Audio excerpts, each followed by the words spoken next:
কবর বা কবরস্থানের সামনে করে মুনাজাত করা শিরিক কেন বুঝিয়ে বলবেন।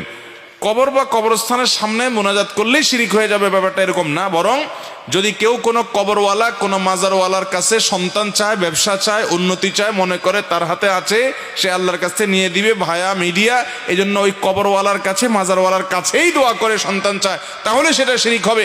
কারণ সে এটা চাইবে আল্লাহর কাছে, আল্লাহর গোলামের কাছে চাইলে এটা আল্লাহর সঙ্গে পার্টনার সাব্যস্ত করা হয়, এটা তো বোঝা যায় দিনের আলামতে কেন শিরিক হবে। আর শিরিক সবচেয়ে বড় অপরাধ, আল্লাহ তাআলা মাফ করবেন না তওবা ছাড়া মারা গেলে। অতএব শিরিক থেকে বেঁচে থাকতে হবে। কিন্তু কেউ কবরের দিকে ফিরে আল্লাহর কাছে দোয়া করছে, কবরওয়ালার কাছে না, তার বিশ্বাস না যে কবরওয়ালা কিছু দিতে পারে, তাহলে এটা শিরিক হবে না।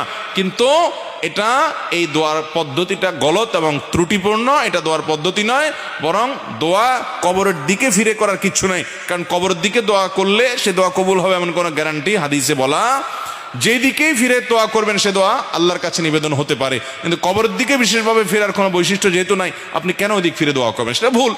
আপনি প্রয়োজনে কেবলার দিকে ফিরে করতে পারেন অথবা যে কোনো দিকে ফিরে করতে পারেন, নির্দিষ্ট কোনো দিককে নির্ধারণ করলে তার কারণ আপনাকে দেখাতে হবে, হাদিস কোরআনে এটা বলা হয় নাই। অতএব কবরের দিকে ফিরে, যদিও সে কবরে সাহিত্য লোকটা কোনো আল্লাহর নেককার বান্দাও হন, তারপরে তার দিকে ফিরেই দোয়া করলে দোয়ার ফজিলত আছে, এরকম কোনো কথা কোরআন হাদিসে কোথাও সাহাবীরা নবী সাল্লাল্লাহু আলাইহি সাল্লামের কবরে এসে দোয়া করছেন কবরের দিকে ফিরে, বা খোলাফায়ে রাশিদের কবরের কাছে গিয়ে অন্য সাহাবীরা দোয়া করেছেন, এরকম কোনো হাদিস পাওয়া।